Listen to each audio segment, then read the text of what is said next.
Hi and welcome to the latest edition of the Leadership Untitled Podcast with me, Rob Moores, the show where we seek to help leaders such as yourself through a range of guests and stories to learn some hints and tips and maybe a bunch of mistakes that we've made along the way so you don't have to. My guest this week is Helen Harrison. Now, Helen is the head teacher of a local primary school. In fact, it's the school that both of my kids went to. So why a head teacher? Well, I think it's time we got to grassroots a little bit when it comes to leadership. Not so much the academic side and the models and the theories and the debates, but what do our kids think of it? What do we teach our kids in school when it comes to leadership? How do we encourage them to experience leadership and followership? But also, something that really struck me about speaking with Helen was just how much emphasis she and her school place on coaching. And I don't mean just the coaching of children, but the emphasis on coaching conversations and coaching amongst her staff, the teachers, and the conversations they then have with other people, such as parents on parents' evenings and the like. A coaching approach and an investment of time, energy and money in that approach that I think lots of corporates out there could really learn from. A great conversation, so please enjoy listening to it and please welcome Helen to the show. Hi Helen, welcome to the Leadership Untitled Podcast. How are you today? I'm good, thank you. Yep, thank you, Rob. Are you okay? Oh, not bad at all. Not bad at all. It's I had the devastating news the other day that I had to put the boiler on for the first time because we are recording this. What is it? The second to last day of September. Yeah. So I'll get loads of hate mail now saying you've gone too early there. That's ridiculous. But my wife and my daughter were absolutely freezing. Myself and Ryan were fine. Yeah. Sounds a bit like our house. I'm wearing a jumper and my husband's in shorts and t-shirt. But yeah, exactly that. So I've compromised with the timer. It's on timer. It's not on time. So we'll see how we go. Other than that, absolutely brilliant. Good. Thanks for coming along. I think, at this point at the start, I always like to let the people who are listening know what it is that's prompted me to ask you to come along to the show. What kind of the obvious thing is that from our way I know you is that you are head teacher at the local primary school where my son and actually my daughter went, at Mossley Primary School in Congleton. But, kind of beyond that, because neither of them are there anymore, there is this piece. I'm quite conscious of the fact that throughout all these episodes and through what I do, leadership is always talked about in terms of these kind of academic terms and also in corporate circles and business leadership, team leadership.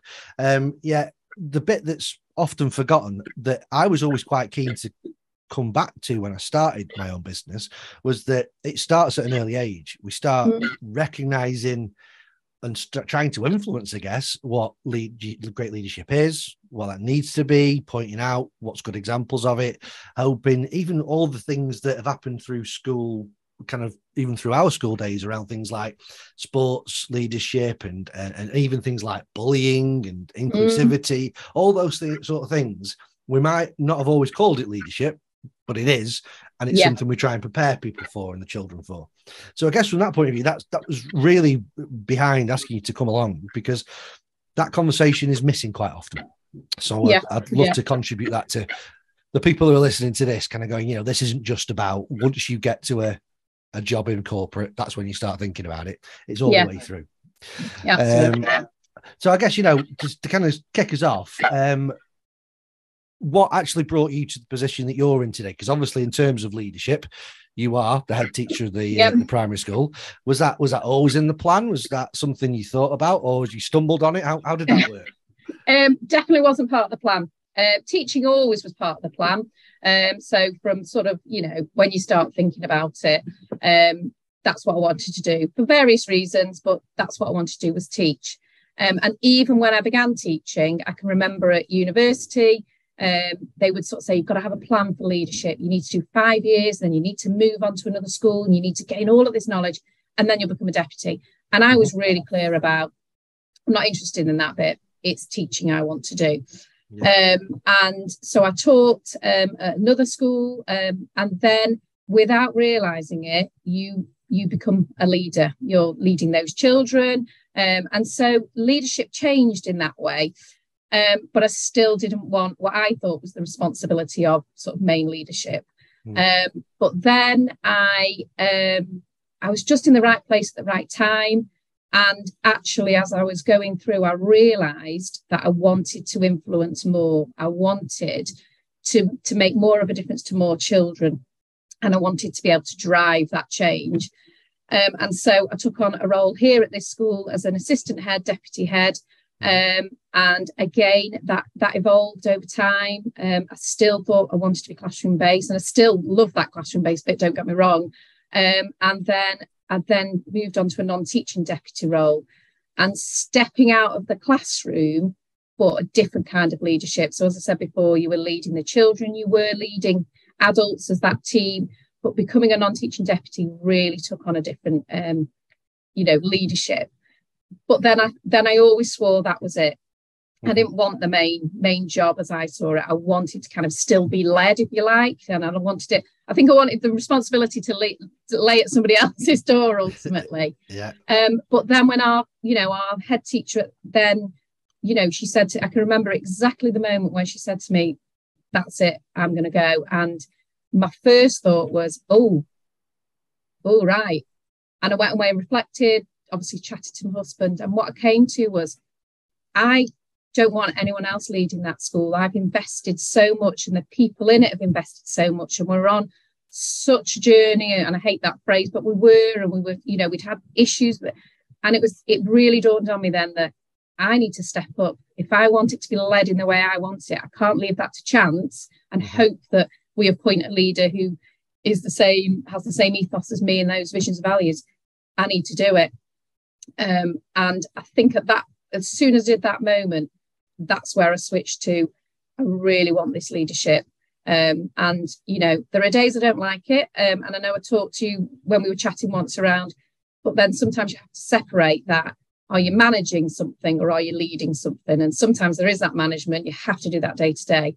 So then so it was a bit right time, right place. It was right in my sort of home life, my family life.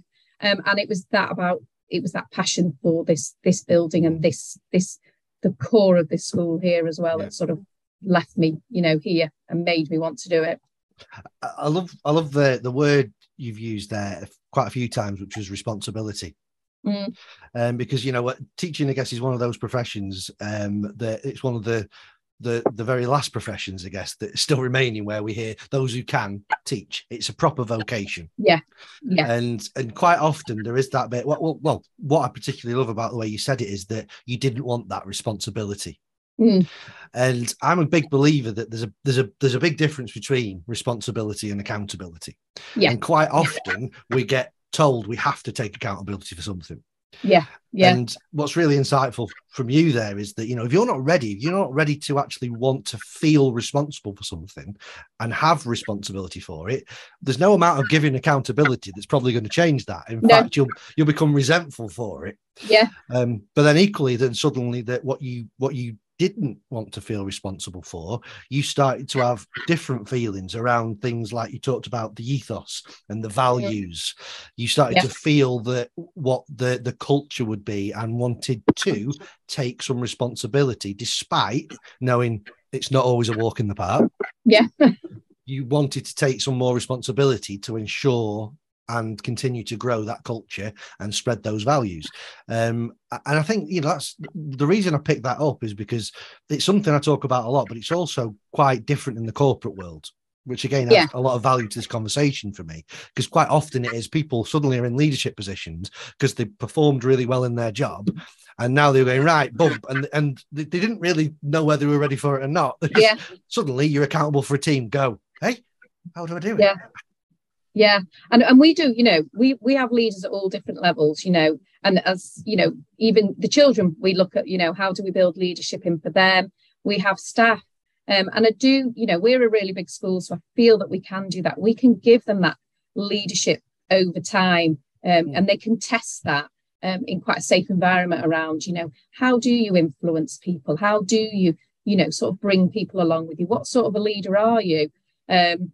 And as I say, they're all leaders every day in their classroom. They might not see it, they'll call themselves teachers, but they're leading every day. But then there's other responsibilities as well. And we've started to really focus on that with the children around, leadership and what does that mean? And it is for some people and it isn't for others, and also it's a skill set and you can learn it as well. There are elements of it you can get out there and learn. Yeah. And like you just said, when you say it's not for everybody, then it might not be now. No. And then suddenly they might become the best leaders you've ever known in 20, 30 years time. Yeah. And it is around, I feel, anyway, it's around, like the right time and what's right for you. And you have to be in that right space for it. And like you were saying about the corporate world, so where something, you've suddenly done this and boom, you're a leader instead of actually, are you ready? And, is that team ready? And have you had time to practice being a leader in a safe space? And I feel that's when you suddenly think, no, I've done this. I can do elements of it as well. Yeah, it's almost like what you're doing without calling it leadership. That is leadership skill. Bringing the kids into it a little bit now. How does schools kind of view and children view leadership out in the world? Because I guess we were chatting beforehand, and I kind of see that the world, and when I say that, I'm talking about like adults that I know, and adults I see on news programs and TV programs talking about the world leaders and domestic leaders using that language. Everyone seems to have more of an insight and an opinion about people as a leader now, rather than just as, well, that idiot's running the country, or this idiot's doing this, or whatever it might be. How do schools, the kids, kind of view all that that's going on in the world? I think that they're much cluier than I ever sort of remember being, or I would have said, we've got a prime minister when I was younger or whatever. They talk about leaders, and I think they see lots of different leaders, and they will, I know we've talked before, the children will talk about who's leading the country, and whether that was COVID, because they became really kind of, that was out there all the time, where we were listening to Boris Johnson. He was leading us to do things. I don't know whether it was that, but then more recently, I know I mentioned this before, we've looked at the Queen a lot, because we looked at her Platinum Jubilee and, how she led, and, was she, did she learn how to do that? And, she didn't choose to be a leader. It was how she was. And then obviously the death helps to reflect on, what kind of a leader she was. So I definitely think we do. And, I know we talked earlier about sports, children see a lot of sports leaders, and I think boys and girls, I think, previously we'd probably said about, boys will see football managed, but look at the positive role models girls have got now. But then I think throughout the curriculum now, we talk about leaders. We talk, some of our units of work are, looking at sort of inspirational leaders. And that is one of our units of work in our PSHD. And we look at, Nelson Mandela, and we look at, Barack Obama, and we look at, those sorts of leaders. And so those children can see what we mean by leadership. Whereas I think probably before, I think leadership was probably dressed up as management, which is actually two very different things. And then we give them opportunity to be leaders as well, which I think, again, gives them that kind of safe environment to sort of test out about leadership as well. Yeah, they definitely do kind of look at these people as leaders and judge them as leaders more now. And I think what I've noticed is, and I think it's a way, what I've actually noticed in the people I talk to a lot is that there seems to be, I don't know whether there's a gap in the middle of our society, that the kids talk about it in terms of how those leaders have made them feel. They might not actually talk about it as a feeling, but the language they're using is, they made me feel this, or they made me feel that, or I feel really sad about this. And then there's quite a gap in the middle until I've kind of got, and this is maybe just my personal experience, until we've got to like my mum's generation, who, when someone like the Queen passed away, was in floods of tears about, even though having never met her, just the impact, the way that person has inspired them, motivated them, made them feel part of something bigger than them, despite never actually like shaking hands with her, meeting to her, talking to her, nothing. And how weird is that we kind of go, we put a lot of, in corporate circles, a lot of time and energy into being seen and being with your people, yet someone you've never met has that impact on you. It's it was one of those that, like you say, with the children, they all knew about the Queen. And it wasn't just because we'd had the Platinum Jubilee, you know, they knew before, they all knew. And they all, you know, when you talk to them, they all would talk about she led the country, you know, and it was like, what do you mean? You know, and like you say, somebody they'd never met. And even, you know, 4 or 5-year-olds were, you know, affected in some way around sort of her death. And it's an incredible sort of concept around that. Well, just being able to kind of talk about that, what does it mean leading the country? What did that actually mean? You know, she didn't come in and do one-to-ones with us all or do a performance management at the end of the year. That's nothing. Yeah. She didn't even set the templates for that. Yeah. And it, you know, and actually when we started talking around that, it was really hard to describe to the children around, you know, what do we, you know, but I think if we were talking about like a prime minister leading, you could be really clear around, you know, they set policy. But when you've really started to unpack the Queen as a leader, that was quite tricky for the children, because then it was a bit like, without it being, you know, she just goes and shakes hands with people, you know, she didn't, she led, but, you know, and I think, again, COVID, I think that impact where, you know, we regularly heard from Boris Johnson and various different political leaders, but when the Queen spoke to us, how she galvanised us all, and, you know, I mean, that is some leadership, isn't it? From somebody like you say, who you have no personal connection to effectively because you've never met them. It's, you know, it's an incredible legacy. It's amazing how they get you to feel something. And I think, you know, if you look at someone like Simon Sinek, who's obviously written a lot of leadership books, and he used to talk about his golden circle. And whilst it's not directly related, it talks to the same thing, that it is very difficult to actually put into words the way that we feel. Yeah. Because the part of the brain that deals with all that hasn't really got the capacity for language. Where it's dead easy to kind of go, well, you know, Boris made me feel that, and that because of the way he did this, and this. Everyone's very, very vocal and articulated about what Liz Truss is currently making them feel, whether they're talking about it positively. I believe there are some of them out there, and some of them negatively, very, very straight like that. But then you say, how did they make you feel? Yeah. Whoa, that came from left field. What do you mean? How did it make me feel? And I'm a big believer that a leader can only be great if someone remembers them to be great. Yeah. And in that same way, bringing it back into the world of teaching, everybody, it's an age-old question that people ask, who's your favourite teacher? Yeah. And it's very rarely it's because they did maths stood at the front. It's not something they did. Yeah. It's always in terms of they made me feel this, or they helped me with that. Yeah. And we all, you know, we quite often reflect on that around, you know, it isn't about, you know, what you did. It's about how you made them feel. And I think particularly in primary, you know, and we talk about in teaching, but actually, like we're saying, you know, our teachers are leaders, you know, that's why we're really conscious about getting those rich experience with children, because they're the moments they'll remember. They won't remember, you know, I remember when we did an amazing maths problem, but they'll remember, I remember when our teacher did something with us and led us, you know, and they won't use the words leading, but they actually led us to do something or were with us for something. And that's what, and it's about, you know, it's that emotion once that emotion is attached to it, that's what they remember. And you know, you have that polar opposites, don't you? You have that one that everybody can remember, the one teacher that made them feel amazing, but they all can remember that one that made them feel really awful as well. And it is that emotion. And it can be different for different people, you know, and this is the individual thing about it, that, you know, someone who I thought was the most amazing teacher in the world, someone I was in school with would probably go, really? Yeah. That one there. And but this is, you know, I'm not going to name names, obviously, because the people who probably I would mention might listen to this episode. But, you know, Ryan and Lauren could absolutely pull out of who were their favourite teachers whilst they were at your school. But the commonality between their stories would be about how that person actually, and they might not use these words, but how they got to know them. They got interested in them as a person. So when, you know, it wasn't just about sit down, let's do maths, go home. Yeah, it's about who's Lauren? What's Lauren? How does Lauren think? What does she believe? And I think that's you know, as we said, teachers are leaders. That's it at any point, you know, it's that about me connecting with, you know, and that's where the role changed. Don't get me wrong, it's all about the children, but I'm now, you know, dealing with adults more so than when I was a teacher.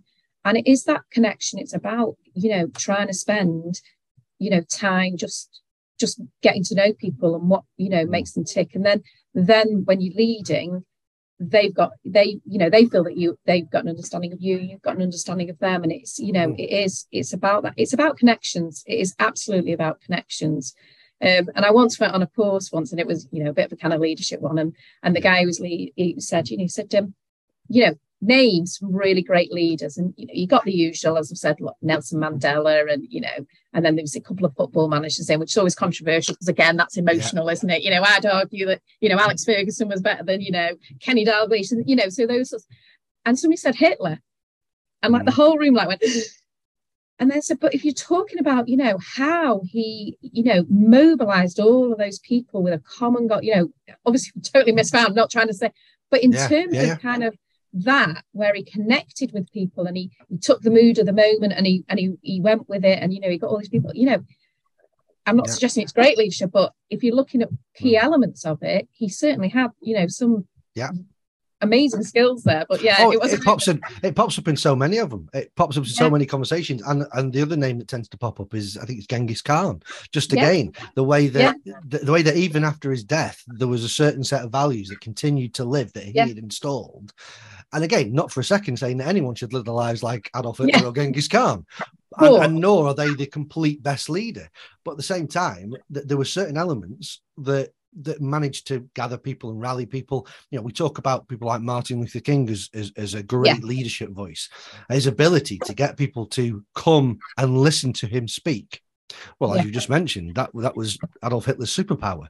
It just so happened the vision and the mission that he got people to believe was a very bad and dark one, not good for the world. Whereas Martin Luther King, that was something that obviously added a lot of value to the world and continues to do so today. Thank God we've got the right one. We carried on with the right one. Yeah, let's get those right ones. Yeah, and but when you look at leadership and you look around like those key elements, that's what's there.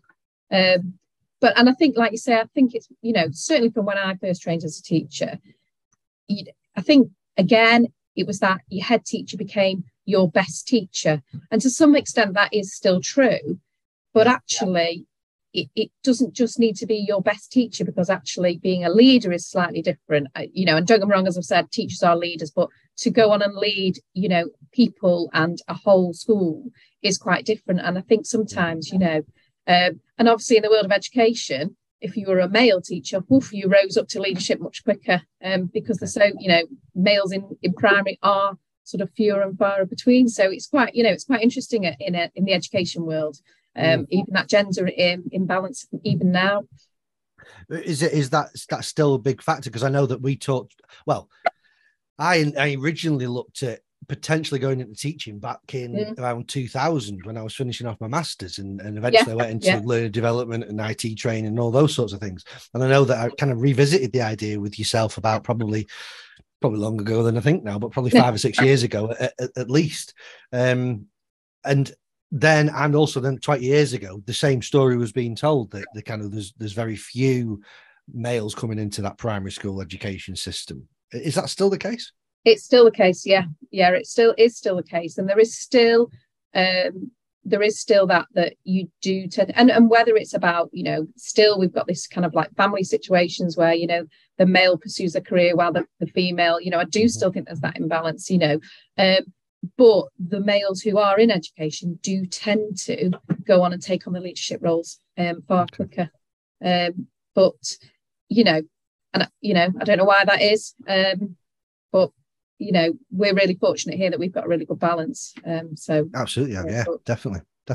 There's a couple of interesting things that you've come up with there again that I guess I'm keen to explore. One, I'll tell you the two, and then we'll choose which one we want to talk about first. One, obviously, you've talked about actually leadership is actually part of certain lessons that the children now take, which I think is a really interesting topic to look at. But also, you talked about as you train as a teacher, and probably because we're talking about teachers, maybe this one first, that when you train as a teacher, and whether it be different now to when you trained initially as a teacher, is there an emphasis at that point on being a leader and what that means, or is that more of just getting you ready to be a teacher?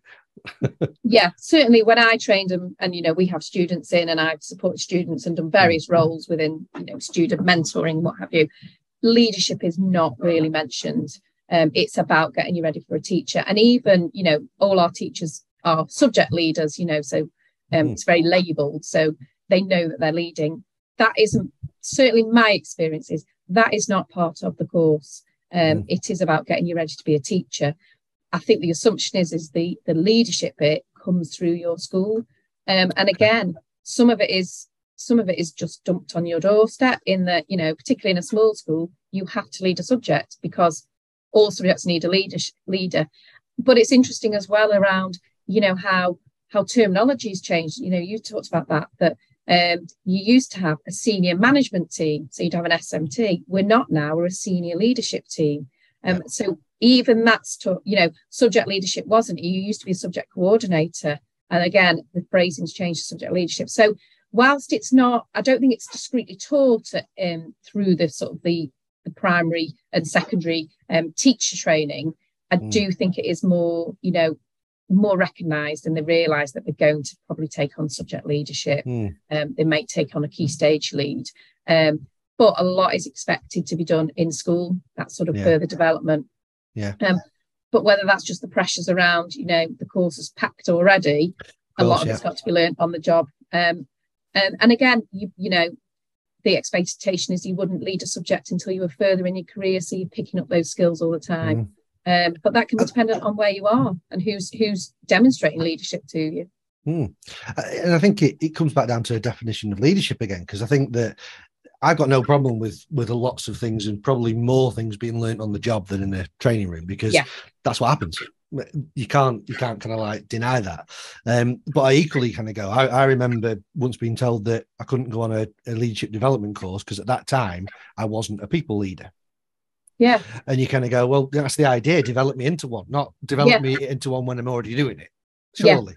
So that kind of like parallel development of when people are learning to become a teacher, have something like you're doing, obviously, that we'll talk about shortly with the kids. They've actually got something, even if it is just a small piece of the curriculum that specifically talks about leadership. Because when I do my leadership workshops, we talk about like leadership being that everyone is a leader. Not just if you're leading a subject or a discipline or people, because one example of that, one core reason is around the idea of role modeling. That if you're in a business, and a school is a great example of this in terms of just that there are people everywhere in a building. And there's lots of windows you can see through. Like you can see behind you if you're watching on YouTube, there's windows there. And people can see. And if you're appearing to be saying something or doing something or gesticulating something, that is constantly setting out ideas and forming opinions of what you might be doing, what you might be saying, how you're reacting. That's reinforcing or creating certain values and behaviors. Are they consistent with what you say your behaviors and values are they not? So I think it's really important to go, well, we're all leaders. The first day we set foot into the school, into a business, whether you're the child or the teacher or the head teacher or anyone in that business, you're a leader. And we talk a lot to staff around, you know, like body language and children. I mean, children are the masters of picking up the unsaid. You know, they are the absolute masters. And so we have to be, you know, that moment of, again, it goes back to, you know, how you made them feel, how you behave. You know, you're doing that, and you're doing that for the parents. You have to instill that confidence in the way that you are and the way you behave. And we're all doing it all the time. And children are, and they're not just watching you, they're watching your interactions, and they go and mirror that as well. And we talk a lot around, you know, that's that ethos. It's not something you can write down. It's not a list that we go and say, you know, make sure every day you say to children, don't we have a lovely ethos? It's in about how you behave. It's in about how you behave with each other, your interactions. And children are, you know, they're nosy and they are really astute and they're really perceptive. They're watching that all the time, and they're picking up on that.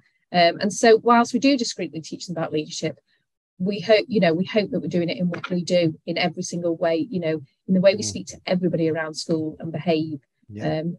But they are the masters of picking up on body language, you know. And it continues even after primary school, as we both now know with our own children. Exactly. It's even worse to a degree. But I think, you know, the way that I've always known, even when Lauren was at the school, just being able in the morning just to ask the children to share how they're feeling as they come in. And that's a conversation that really gives you, again, I'm going to use the term as a leader, it gives you such an insight into where that person's in before you start demanding work of them or asking them to do things. And it's a fantastic lesson, I think, that business can kind of learn from. Obviously, using different methods maybe to find that out, but being able to understand where that person's at, how they're feeling. We so often just look at, let's say, a drop in performance as just being down to that person's not good at it anymore or doesn't care about it anymore. But what's actually behind it? And I find the schools do that really well. Yeah, and I think we do that with the children, and I hope that we do it well with each other. So we've just done everybody's, I've just done everybody's performance management, and I always open up with, how are you? What's going on? And we do reviews, and I always say to them, it's not about me going, where are you up to with your targets? It just builds in 10 minutes every 6 weeks where I schedule in to speak to you, because it's a really busy, it's a big school. I can be embroiled in the office all day doing, various sort of paperwork thing. And I do genuinely try and get out and about. But if I actually schedule in time to know that, that is then that's my meetings for the day, building in that time to go, how are you? How is your mum feeling? How is it? And just taking that interest. And I know I've spoken to you about this before, but, I'm a big Man United fan, and, looked a lot around sort of like Alex Ferguson and, anyone you talk to, don't speak to David Beckham personally, wouldn't that be nice? But when they speak around, they talk around, that was him. He knew, I think you just said there around, he knew how to work those people. Is it, I need an arm round, or do they need a stern, look, I'm telling you, this needs to be done by 3 o'clock or what? And he read people really well, but that's because he knew them. We talked about that, going back to, knowing the children. It's about knowing the people that we're working with and knowing where they are, and also what makes them tick. But it takes time. I was at high school in the 90s, so my school time was scarred by Alex Ferguson. In fact, it was him and Stephen Hendry, two Scots, ruined my 90s. But now the kind of pain has drifted away a little bit. And getting over it. And Liverpool finally won a Premier League. I kind of look back more objectively and just go, I mean, you're not going to see anything like that again. And you hear the stories. I heard one the other day. And somebody I find fascinating to listen to now, who I never thought I'd say, is Gary Neville. Yeah. And he was talking about, I can't remember the lady's name, but he talked about the lady who used to, before every match, get the football signed by the entire squad. Yeah. Yeah. To get that then sold off to charities in the local area, maybe in the country, but quite often the local area. And that was a big priority. That was part of what the family of Man United did and stood for. And it was at the time, he said, when Roy Keane was captain, and there was going through a spell over a course of a week where players were saying to her, I ain't got time to do it at the minute. We're going out and warming up, or whatever it might be. I'll do it later. I'll do it later. And she was starting to get quite upset about the fact that she couldn't get this done. Because going back to what you said at the start, a feeling of responsibility to something bigger than her, she couldn't fulfill that. And interesting, like I said, the person who noticed this was Roy Keane, who we would probably say was the least emotionally intelligent person on telly at the minute. But it kind of goes to go show as a role of a leader. He did notice that, and he went up to Ferguson. He made him aware of it, and Ferguson apparently then just flew into all the players, gave them a damn good rollicking, and saying, this isn't what Manchester United family is about. She's part of our family. You have to have time for that. You make time for that. It isn't just about the football. It's about the family of this culture. And I think there's something to be learned that. And in many ways, we forget how long ago that was now, ahead of its time in that cultural family feeling. Yeah. And I think that, we talk a lot around, that family feeling of, we're all, and it's the same, whatever business it is, whether it's football or, a pharmaceutical industry, you're here a really long time. And I think for us anyway, gone are the days, and, particularly with teaching, and there are long hours. I don't just come in and I do and I go home. There's a complete disconnect. It's around, that knowing it. And I think that really hit us in COVID, was because we were in bubbles, and we spent this time disconnected. And I can remember a real moment when somebody came and said, and somebody, caught half a conversation and she said, how's your new house? And I was really genuinely upset that I didn't even know she'd moved house. And it's not because it was because we hadn't had those conversations. And our staff room is really important, and shutting down staff rooms in COVID was really hard. It wasn't just about, we then had to find other ways of all making a cup of coffee. It wasn't about that. It was about, that was where people talked, and that was where people, were able to share. And that, and I make a point of, going into that staff room so I can get the feel of what's happening. I don't know what was in the water, whether it was a full moon, but yesterday everybody was a bit like, oh, blimey, that was a testing day. And just, so last night I just went and bought a load of chocolate bars and just put them all out this morning and went, I think it's a day we need chocolate. I could, it's getting that mood of, feeling of what's happening. And just trying to stay connected. And I think that's what Alex Ferguson did, didn't he? Connected with people. He was amazing. Well, I'm only half a mile down the road. I'll pop up for me chocolate in a minute. You can, come up in a minute. Listen, it'll have all gone knowing this. I love the chocolate. But it's true. So many things in COVID, and even beyond that. I mean, think of before that, remote working has been a thing in lots of companies anyway. And you just think, if you're at different sites and quite often different countries, you don't get those moments where you just bump into each other, or just over the desk, or you meet each other going to the loo, or while pouring a coffee, or whatever it might be. And if you're only speaking to someone when you want something, or it's business related, you're not, the glue's missing now. Definitely. And we found that, we met over Zoom, and it was but they were very, they got the business done. Our staff meetings were. But it was just basically, there's this, we'll look at that. Anybody else? Right, okay, see you later. Whereas, like you say, if you're all physically there, there's that, we're all just getting a brew, we're settling, everybody's arriving a couple of minutes before, how's your dog, how's that was me. And I think for me, COVID really highlighted that about relationships, and for me, and I took, as I took over as head teacher, as a leader, literally on the Monday, and then at 8:00 that evening, Boris Johnson shut the schools again. And so that, that was really challenging, about how do I connect as a leader, and how do I lead them through this as well. So it was challenging, but it also really quickly taught me things that, I learned from, and needed to know. I guess, if you were to put if you were to put specifics on that, if you kind of look at yourself now versus that person that was just taking over this role before lockdown, and hopefully, touch wood, wherever some is, we're coming to a period where we might not be able to forget about COVID, but certainly maybe forget about lockdowns and pandemics again. For a while. What learns have you taken through? Because I think, and the reason for asking that is that it's so, the world of corporate can knee-jerk so quickly and go back to how it was. Certainly elements of it, not necessarily everything, but a lot of it. What sort of learns have you brought in? Have you kind of kept to yourself and gone, no, I need to continue with that, other than chocolate?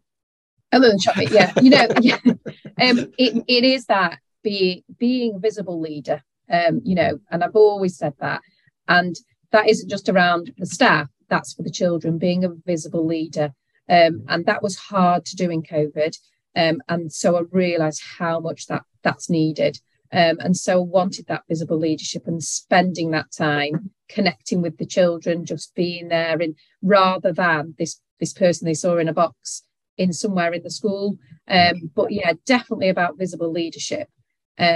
And then prioritising, that bit around.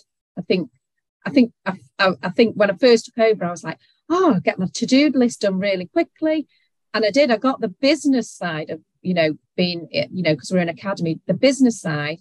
I was like, I don't know why people complain about this. I'm getting this done, but then what I was lacking I was actually lacking the core business of what we're about, and it was about children, and that's flicked, and rightly so.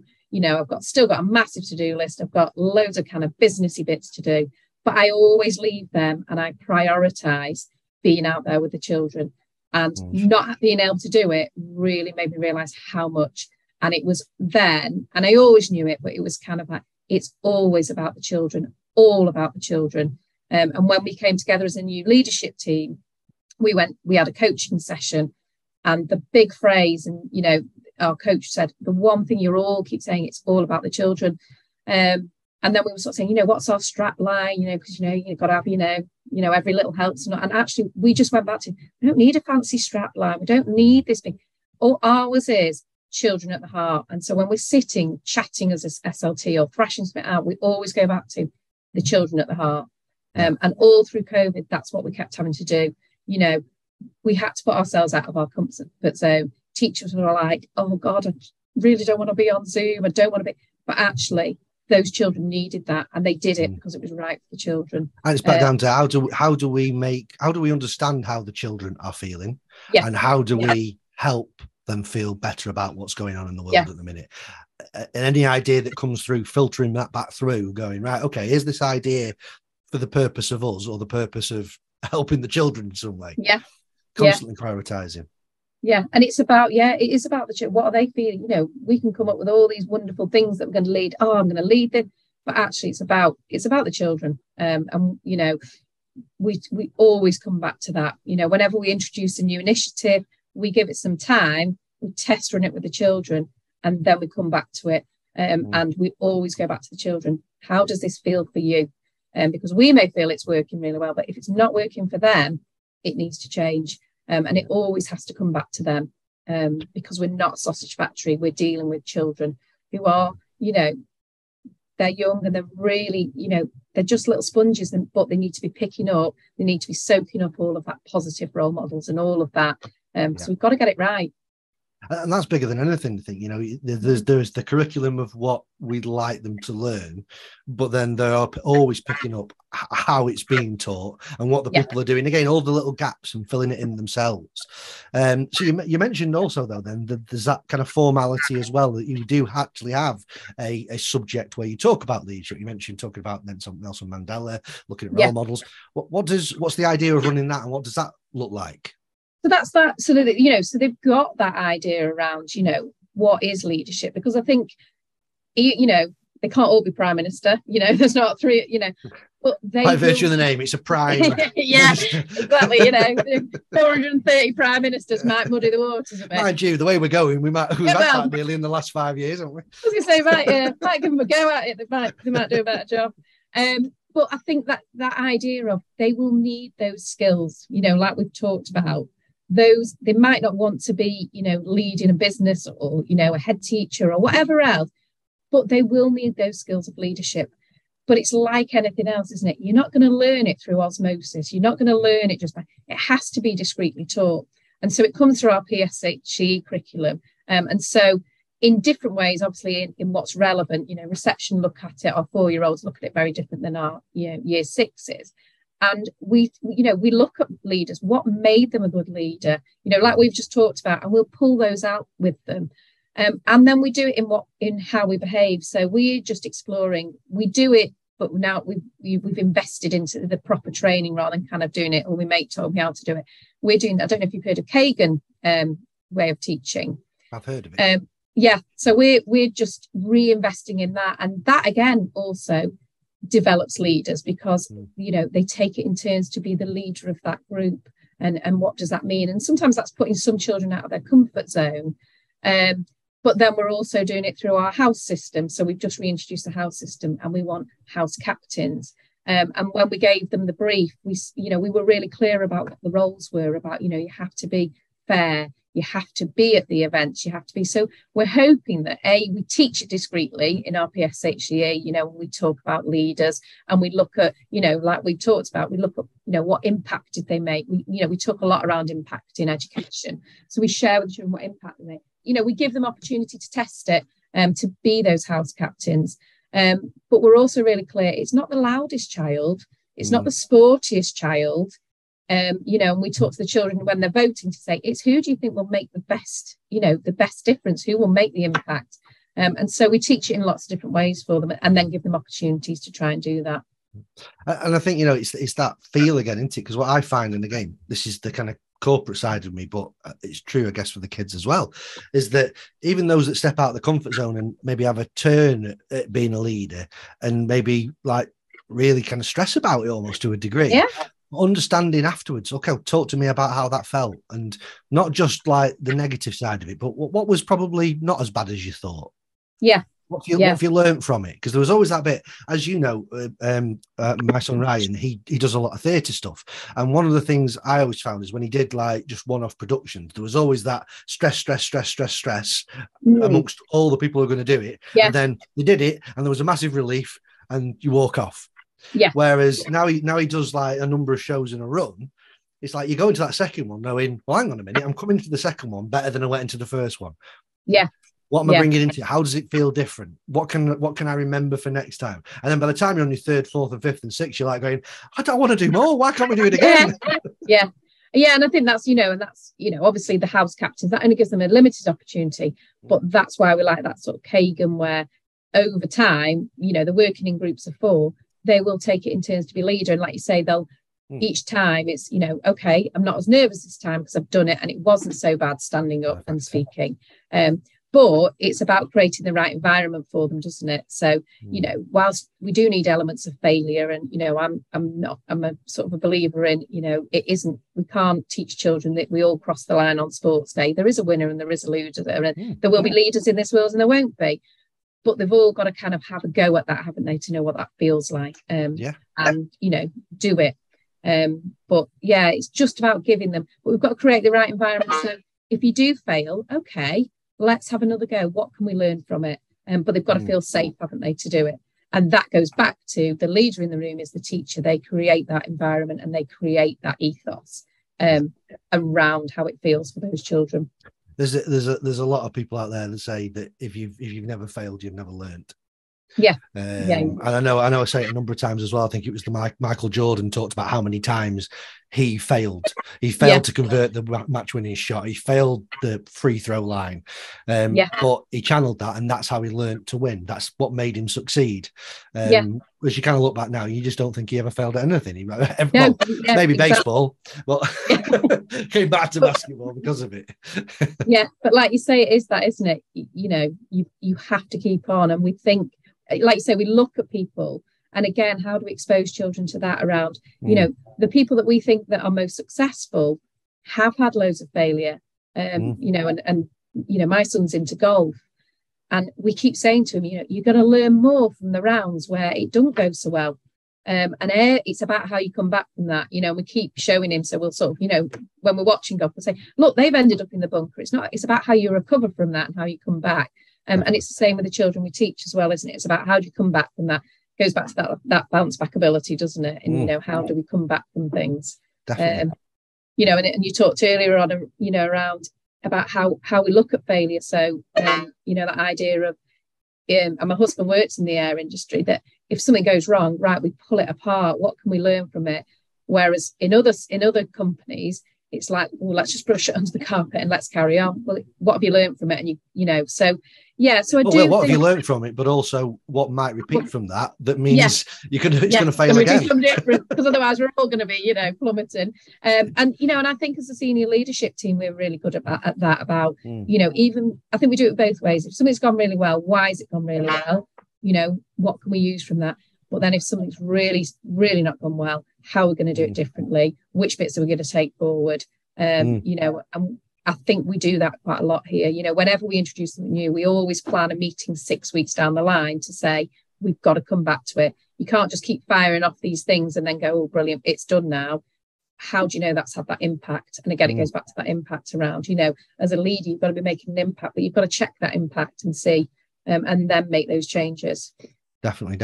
Now, the other thing you mentioned as well is that you and your team of teachers, you have coaching, and you have those sessions, and it probably surprise a lot of people who are listening and watching this episode that happens, because coaching and that kind of development side of leadership, there's many people in corporate that don't get it.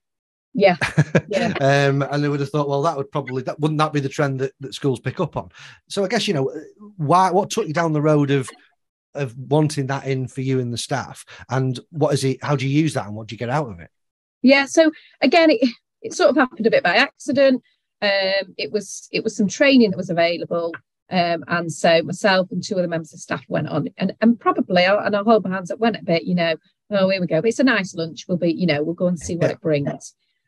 And it just totally transformed. We all sat there and went, wow. And again, it took back to that, how do we, for us, it was then, how do you have tricky conversations? Well, coaching, you're able to do that. It was that powerful moment of realizing we had it within us. And that whole style of around doing it together rather than, you know, it being done to me. And I think, you know, if staff feel like they're part of it and they're able to have those times, rather than I'm doing it because I'm told to do it, actually, if you believe in the sort of the why and understand that. So it was a really powerful moment. And, you know, and actually that's what the head teacher who left here, that's what she's gone on to do, is coaching. And so we were fortunate in that, you know, we did that. I then, again, when I made that decision that, you know, this is the job I wanted, I immediately went to a coach who I'd worked with before, and you know, had that coaching, and it continues now. And I think it's just that safe space as well. But we're really fortunate. We're all trained as coaches, and other schools in Congleton are trained as coaches. And so we cross coach. So it's kind of, you know, you're not feeling it's happening in your school. And it's just so powerful to work in a coaching kind of leadership. I think it empowers people. As I say, it's not done in the past in the way that, you know, I'm telling you to do it because I'm the leader. It's actually let's share that, and they come up with it. And, you know, if you've come up with it yourself, you're more likely to run with it. And so, yeah, we just found it really powerful as a school. And, you know, we continue. And as I say, we've done it as a team as well. So we did it as an SLT, sort of as a way to kind of, we were a new team. How do we all make sure we were all on the same page? And it was fascinating doing the coaching, because it also brought out conversations and things that we hadn't vocalized to each other. And it was like, why have we not even said that? You know, why? And it was really powerful. And that, you know, and I love the whole, you know, the visualizing and all of those bits. And so we try and use a real coaching style. So as I say, performance management is done in a very coaching style. So the paperwork we use is from Dell, which is very much coaching. So, you know, it's not about me telling them what they need to do. It's around, you know, with us having those discussions. And it, you know, it has changed. And again, some are more receptive to others than others. Some are, you know, and I think it goes back to some, you know, I haven't got time, or I haven't got anything to talk about. And it's like, you don't always need that with coaching. No. Actually, sometimes you don't even know what you're going to talk about until you get there, and then you can have those conversations. And we've seen it twofold. We've seen it it's had an impact in people professionally here. So we've been able to coach them professionally, but then also in other areas of their lives. But obviously, if they're happier in their other areas of their lives, then obviously they're a more effective teacher, leader, whatever they are here. So, you know, we've really seen the power of coaching here. And it's really pushing that person in front of you as a person again. Yeah. And you know, I think we've been drummed over the decades to talk about work-life balance. And there's that line, and it pivots on that line. Once you step over it, the other one doesn't matter anymore. Well, we've also though talked all over those same amount of decades that how many people take the work home with them, the troubles at work home with them, and vice versa. It must therefore be true that any troubles maybe or stresses you've got at home will come to work with you. And being able to not that you might be able to help with those home troubles, but the fact that they can talk about it to someone, or the fact that then people are aware of it and they know that's why they're not performing at their peak, or why they might have an off day, or whatever it might be. And I think, you know, joked and that, you know, I did buy chocolate. They're your quick fixes, you know, and people, it's a big discussion, you know, it's on the Ofsted agenda. They will ask you, you know, what do you do to, you know, to make sure that teacher workload and work-life balance. And you can do all the quick fixes like, well, you know, every Wednesday we all have a donut, or, you know, but it's actually for me, it's about what you actually do. And I have a phrase here that, you know, family comes first. This is more than a job, because it's a vocation and all that. But you've got to respect that if they're able to be what they need to be for their family, they are going to function here so much better. And that's ultimately what we want, isn't it? For the children is the best here. So, you know, if it is, you know, I just need to, and I always say to them, you know, come in if you just want to come in. And sometimes you might just want to come in and go, rah, I'm done now. I don't need you to tell me anything. Don't need advice. I don't need you to I just needed to say it. And then I go again and I can get on with my day and get on with my job. And I think it's that culture again, isn't it? Around, you know, we don't all know, everybody's got something going on, and we've got to respect that. You know, we've all got these, you know, these families that we're trying to manage as well as our full-time jobs. So it's trying to make sure that they've got that space. And that can be quite often what I do as a leader is juggling all of that. Yeah. And for me, coaching gives me that space to kind of share and offload that as well. Rather than, that's that time again, isn't it? That time you were talking about again, just being able to schedule it and go, like you just said there, somebody might just want to come in, say one thing, and that's it. I've said it now. That's cool. I can get on with my day. Well, that one thing that's burning a hole in the side of your head for the whole day. How is it impacting you? What isn't getting done? How's that holding you back? I think so many companies and organizations should listen to this. And if they're not doing the same thing, given the fact that, there will certainly be certain people in the world that will be going, well, hang on a minute, if schools have got a budget to be able to play around with those things, why aren't these $1 million organizations doing the similar thing? And don't get me wrong, some of them would argue that they are. Yeah. But they're probably playing at it at that senior level. Whereas, of course, you're playing at it at that senior level, but your senior level is also the level that is having direct impact on that front line. Yeah. And you're seeing that absolute benefit of going, well, treating all those leaders in the same way and giving them the same opportunities towards development and coaching and conversations, the impact that's then having on how they approach the development with the children. Yeah. And, it's about, again, we talk about ethos, our biggest thing is it's all about the children. Children come first. So if we're saying to staff, if a child's coming in, like we talked about earlier, if a child's coming in just not right, somebody should be able to spend some time with them. Why aren't we doing that with our teachers and our staff as well? So you've got to reflect what you absolutely believe in. So if we absolutely believe in, if everybody's got that safe space to speak, if everybody functions better and performs better when they're happier, then surely that's true of the adults in our building. And so for me, it's just reflecting what we do with the children, and I just think that would be so hypocritical to say, make sure we give the children time, make sure they're happy, but you just got to crack on with it. That just doesn't sit with me as a leader. There's consistency again. Consistency is a massively underrated leadership skill, and it's at the heart of, quite often when a lot of companies do things like staff satisfaction surveys, that's quite often one of the big points that are raised, that we represent this in our values, or the way that we do it for our customers, or what we actually provide for our customers and frontline. Well, but we don't do it for us. And teachers, and again, I think this is something that massively people could learn from, is the way that you do things. Is that quite often HR teams and learning development teams, people teams, they're the kind of equivalent to the teachers in the schools inside organizations. And almost without exception, every time I speak to them, we get to the point that we don't do for ourselves what we very clearly recommend and encourage in others. And that's exactly that bit about, that's what we're saying, and we know it works. So we're all we're all human beings. It will work the same.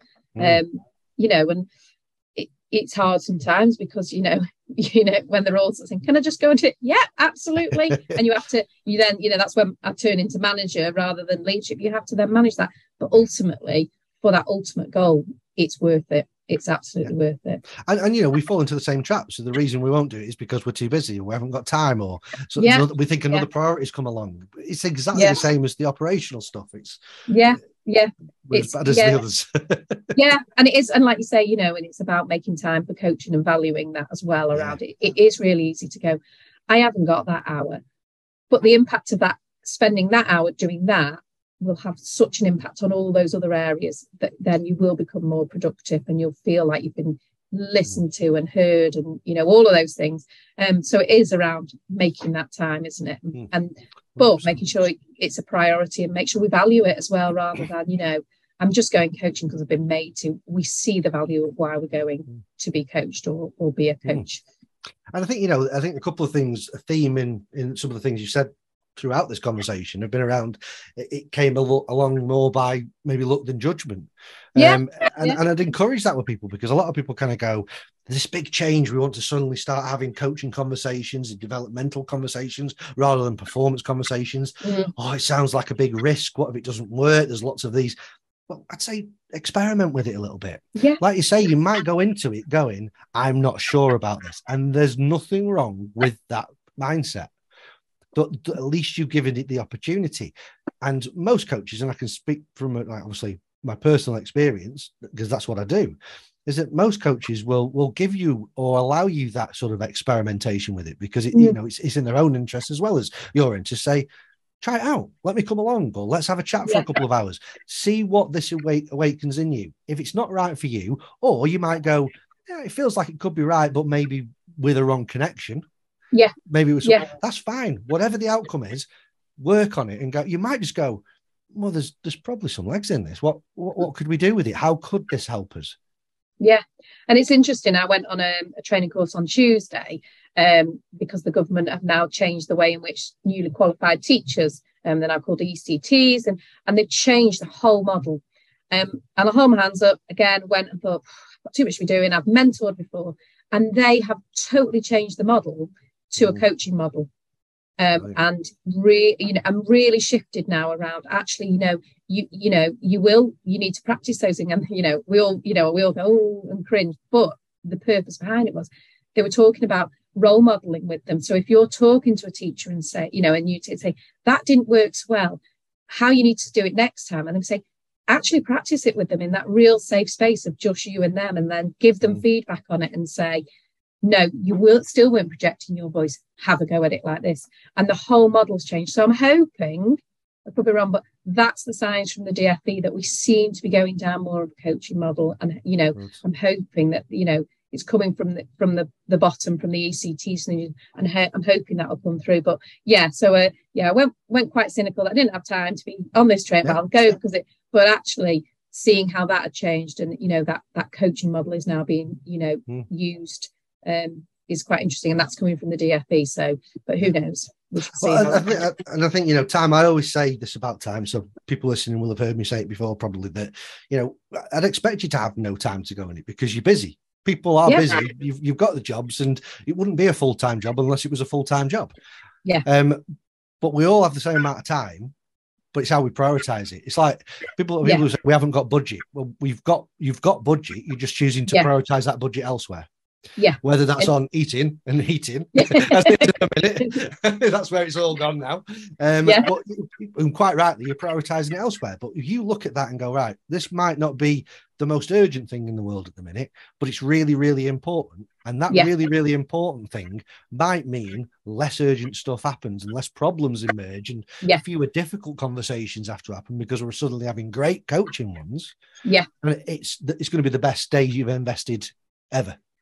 Yeah. And we have to do that, as much as that like coaching model, we're all like, oh no, role play. But if that means that teacher gets it quicker, then that impact on the children is much quicker, rather than, right, we'll go back to it next week because you didn't practice. If that has that impact, then we've all got, like you said, we've all got to find the time. We've all got to push ourselves a little bit out of our comfort zone. And it's because we all hate change, don't we? It's different.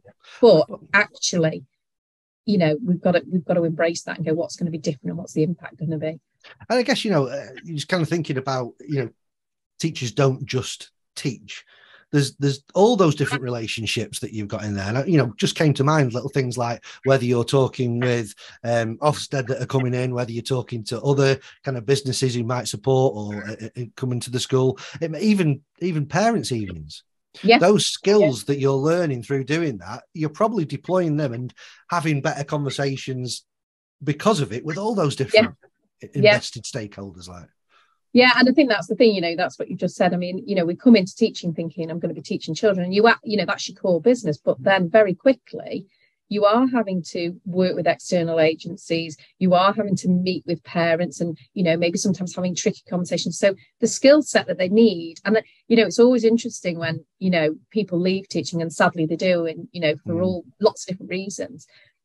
But they always say the skill set I've got from teaching is means I can go and get jobs elsewhere. And I think sometimes we would look at that and think, what can I do? I can only teach. But actually, when you unpick what you do, it's huge. You lead, you manage, you organise, you coach, you cajole, all of those skill set is huge. But, we see very much our teachers as they just teach.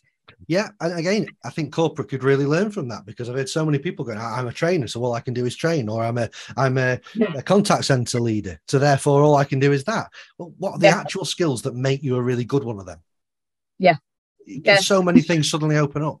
Yeah, and we sort of say to staff as well around, the skills that you have as a teacher, it kind of doesn't matter what the content is, and obviously that changes, with the government agenda and all that. You can learn that content. We can all Google and we can all do all of that, but how you then deliver it to others is the skill, and that's the bit that's that we really value. And we've been tweaking our curriculum, and we were saying to staff, don't be frightened of that. We can help you with that bit. We can get you trained up on that. The skill will be, how do you deliver that to those children, and how do you get them engaged in it? I think just on the subject, I remember a kind of just a short story. I remember that Lauren, when she was at primary school, and I'm not going to mention school names because it was before she was at your school. I can promise you it was before that. I can remember going to a parents' evening, and like you say, I am a coach, so that's how I think in all conversations that I have. And I can remember one teacher saying to me that, Lauren's doing, bear in mind, Lauren was really young at the time. Lauren's doing really well in some of the creative subjects, like in art. She's so interested and engaged and creative. And then in maths, maybe not so much. And, what I'd like her to do is try and apply herself in maths as much as she does in that. And me as a coach is going, that's interesting. So if you've recognized that she learns that much more effectively, what is it you could do as a teacher to adapt those styles and bring it into maths for her? Oh, obviously I got a kick under the table. A little silence, and we have those conversations around, if they're not learning or if they're not engaging, it's not about them, it's about you. What are you doing? And that's the same whether you're dealing with children or, as we've said with adults.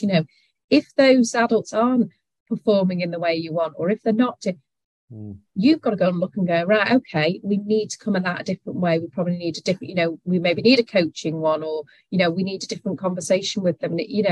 I think that's the biggest thing, is always to kind of like, you have to just not take things personally as a leader. You have to go, it is about me. I need to change my way, and that I've obviously not got them engaged in the way. Well, it's that reflection to the goal again, isn't it? Because, and don't get me wrong, that it was a really good teacher that she had, and Lauren loved that teacher. So it's not, from a coaching point of view, it wasn't a criticism of the teacher. No, it was that, if anything, it's more that cultural thing that we all fall in the trap on. It's about the results. So you do it like that, then do it like that then as well, and we'd all be, bang, bang, bang, let's just do it. Whereas you kind of sit back for a minute and just have the time to have that conversation and go, oh yeah, there's probably a way we could make that. And again, I won't mention names, because obviously then you'll owe someone a $5 at work. But there is a certain teacher at your school that with Lauren, and she always hated maths, and she hated maths at high school when she left you. But there was a certain teacher that just got her and taught it in a way that engaged her like she did in other subjects. And she just, because of that, it just completely changed her view of the subject. And made her want to actually try. She was never going to be Einstein in terms of maths, but she enjoyed trying it. And it's about that actually. But it all comes back to, doesn't it, relationships. That teacher took a little bit of extra time to really unpick that and go, okay, we know you can do it. We've just got to get you around to it. And it's, it goes back to relationships, doesn't it? And knowing the people you're working with. And like I say, whether that's the other adult you're working with, we work in, teams here, or the children you're working with, it's about knowing those children. But then that takes time. And it's about valuing it again, isn't it? About what? No fast track. And there isn't. You have to just invest that time into it and value it. Well, I think I started off, coming into this conversation with the intent of kind of just unpicking what leadership looks like in schools. And I think the result of it is a massively valuable lesson to corporate organizations out there of going, if schools can do this, and I don't mean that in terms of a hierarchy or a pecking order, but in terms of like obviously public funding and budgets and all those sort of things. If you can prioritize this and you are getting benefits from this in all angles that you're working with, then there's no excuse why corporate shouldn't be doing exactly the same thing. There's a bunch of reasons and excuses why they're not, but there's no sort of actual reason why they shouldn't at least be experimenting with this stuff. Just trying it with a team or a department, see what difference it makes. And I always say, if the results end up exactly the same, but the people are happier, then that's still worth it. Yeah, surely. Absolutely. Yeah, it's all about the people. It is all about the people. Yeah, Brilliant definitely. Stuff. Our last thing we need to do then is obviously come up with a title for the show based on what we've spoken about. And I think that's your trickiest question, Rob, so far, that one for me. There we go. Love it. There you go. Coachy question. What should we call the show, Helen? Yeah. I don't know. Yeah. We've talked about so much there, haven't we? Around, loads of stuff. I mean, I've got to kind of give you some little bits of inspiration of what we've talked about, because I've made some notes. I some things or little sound bites you said that I loved. You said being a visible leader. Yeah. You said a coaching style of leadership, and you said prioritizing what we're about. Yeah, for me, it's that what we're about. It's definitely all about what we're about, and that staying that stick of rock. What is it we're all about? And we're all about the children, and then all the other bits, have to fit into that. Yeah. So we're going with that then. Prioritizing what we're about. It might not all be about the children in every business. No. Let's hope not. Yeah. For you, what prioritizing what we're about for you was the children. And I think, that's the going back to, we mentioned Simon Sinek earlier, finding out what that purpose is. Why are you even there? The why. It is the why. Yeah. You don't come into school every day to have Zoom calls.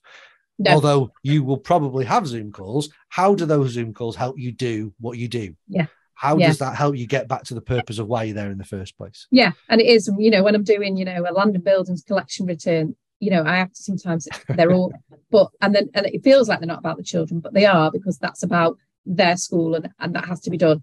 And then that impacts them. And they may not see it directly, but indirectly they will. Right. But yeah. Brilliant stuff. So that's been a brilliant conversation. I've really, really enjoyed that. No, I have, yeah. If anyone feels compelled to take a look at it, I know you are at the school or on social media. We are. Feels compelled about the sort of things that you're doing in this sort of space. Is there anywhere we should take a look at?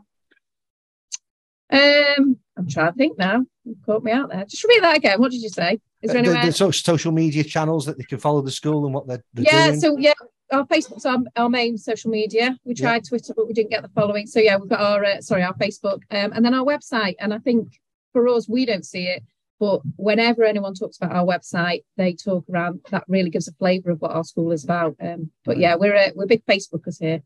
Good stuff. I'll put some links to that, because again, I would encourage, this isn't just obviously primarily, quite often that'll be for parents of the children, or it'll be people thinking of coming to the school. But, I think in terms of a consistency of message and values and all the things we've been talking about, some companies out there listening to this, go and look at it and, kind of see the consistency of that message again, and then go back and look at your own intranet site and go, is this really the same as what we're saying, or is this at odds with it? Yeah, and it is that. We always say it's our shop window, and it has to match. No good having it all over the way, the website, because when they come in, how does it feel, and does it match what they feel? And we get tested, and we get tested on that. Sorry, I'm going on, but that's what Ofsted, that's what our SIAMs, when we're church inspected, they will trawl our website first and then go, does your school reflect what you put on there? So it's really important for us to get that right. Imagine that. Imagine if Ofcom actually did that. I know the other regulatory bodies, but I'm speaking from experience. Imagine if it wasn't just about the regulatory results. It was more, we've looked at your website, the way that you do things, the values and behaviours you talk about, and we're going to come in and mark you on those things. Whoa, imagine performance reviews, how they would change. Yeah. So it's that's our business. So Ofcom, if you're listening, get in there. Brilliant. Absolutely love that. We've changed the way of regulatory bodies. Love it. That is awesome. Thank you so much for agreeing to come along again today, and thank you for what has been a fantastic conversation. Really thank you. Yeah, no, I've really enjoyed it, and again, making that time. Probably at 9 o'clock this morning, I was thinking, I might just have to go, but I've really enjoyed it. It's kind of given me time to reflect again. So, thank you. No, thank you. And stay well, and I'll see you soon. I'll speak to you soon. Thank you. So that's it for another episode of the Leadership Untitled podcast. And this episode is called Prioritising What We're About. And in Helen's case, that's the children. Everything's about the children. What is it for you? What's your leadership in your team, in your department, in your organisation? What is it that you're about that you need to prioritise? Have a think about that and let me know.